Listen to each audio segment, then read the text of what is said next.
Miami really focused on stopping that run. So, once they did that and they started getting a lot more pressure, we had to throw it a little bit more, even though I don't think we wanted to per se, but we didn't have much of a choice, So, and there's some penalties and stuff like that on some of those drives that hurt us, put us into third and long, second and long type situations to where, we've talked about it before on the podcast. Our offense and our offensive line is not good enough to where when we are in those kind of situations to where we can be successful. We have to be in neutral situations to where defenses can't expect a pass or a run. If they're expecting a run, we're not good enough to be able to consistently get that. If they're expecting a pass, we're not good enough to be consistently get that. We need those situations to where, it's 2nd and 6 or 7, 3rd and 3 or 4, we get in those kind of situations, we're more successful because now the defense doesn't know what to expect and we can run or pass, and that's when we're able to be. But if we're in 3rd and long, it's not good for us. Even 3rd and short, 3rd and 1 is not as good for us either. We just don't have the ability up front to be able to block 3rd and 1 successfully, consistently, and so, obviously we just don't have the receivers and quarterback to convert 3rd and long consistently. Definitely disappointed in the interior of the offensive line today. I didn't think that, other than Nessa Savara, that Miami would be able to generate and get the pressure, one up the middle, and two, stop the run game. They did a really good job. I'll tip my cap to them. But, Florida State, when they went outside, it was 5, 6, 8, 9 yards a chunk. So, I want to mention this comment. Great game. Defense played good. Offense started off hot and finished strong when we needed. Travis made great throws. Wide receiver talent is needed. Yep. You have to tip your cap to that defensive side of the ball. We all give Fuller a lot of crap, but that defense has played pretty well over the last few 3 or 4 games, and enough to get the W. They've gotten a lot better, and it's some of it's starting to find personnel. Cooper, remember 2014, and we needed some big plays on offense. Who was it that stepped up?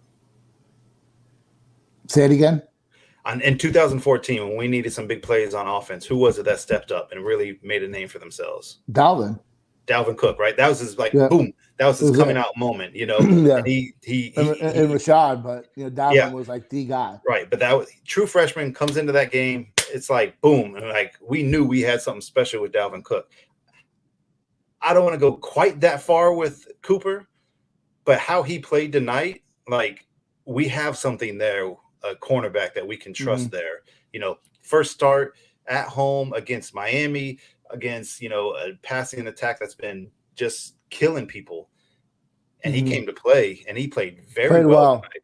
Very well tonight, So I'm like, he could have had that interception in the game, but, almost, but it's that's the kind of stuff I've been wanting to see the last 4 or 5 years. Okay, let's see somebody that's going to really step up and make a name for themselves. Dalvin Cook was able to do it. Jalen Ramsey did it whenever he was a freshman against Miami and his sophomore year as well. We haven't really been seeing that too much. We saw that with Cooper tonight. Obviously Jermaine Johnson did, but he's a senior. People know Cooper came in and, man, he balled out and played a fantastic game. Yeah, so it tells I think you we got a corner there. They take him out on goal to go, and they went right at Jerry Jones, right at him. And Jones didn't come back in until Brownlee went out for a series and was hurt. That's the only time Jones played the rest of the game. Yeah, that I can remember. So they're starting to shorten the rotations up. We've got our personnel and we're running with them, and especially in the secondary. Still has some miscommunication though. Still do. Especially with the wheel stuff, and they were killing FSU with the backs out of the backfield. Yeah, and some of that's just our linebackers just aren't built for that. Like they're just not good enough. Like teams are going to kill us on that until we can get some better linebacker help, in here. And they're just Lundy's between those tackles. Man, he's terrific. You get outside those tackles. Whoa, we got problems. Gainer just doesn't have to me, he just doesn't have the instincts. Deloach is playing great personally. I got no issues with Deloach. But yeah, it's that's gonna be an issue. Hopefully Marv can get there are some people that questioned Norvell going for 3 to make it 28-23. I agree with that call, because I think it's easier just to take the 3 than trying to go for a 2-point conversion. Norvell said in the presser, I knew we were going to get a stop, and that's when he was asked about making the decision to go for the field goal and cut it to 5. I think that was the right call. Yeah, I agree. My brother was down here, and he's he's a high school football coach, offensive coordinator, been coaching for 2 decades. He's like he agreed. He's like, you definitely take those points right there. You're gonna need to get a touchdown anyways. So you take the points, get a stop, come down and get a touchdown, and you're gonna have to go for the 2 still, because it's to be a 3-point to make it a 3-point game. But yeah, it's definitely the right call. I think the call at the end of the second half, I think it was the right call too. Yeah, you got to put the points absolutely out. Get the points, get the points. So the long field goal that we attempted, I'm 50-50 on it. I'm fine trying to go for that. But if he had punted, I'd be fine too. Like, I don't think that's a huge issue either way. So I'm fine with that either way. But I mean, if it came down to it, I probably would have punted, just because I don't trust Fitzgerald much. But I'm fine with that call either way. A lot of big plays in this game, man. You look at, I took a lot of notes in this game. Yeah. Let me pull it up real quick. You look at the Cooper interception.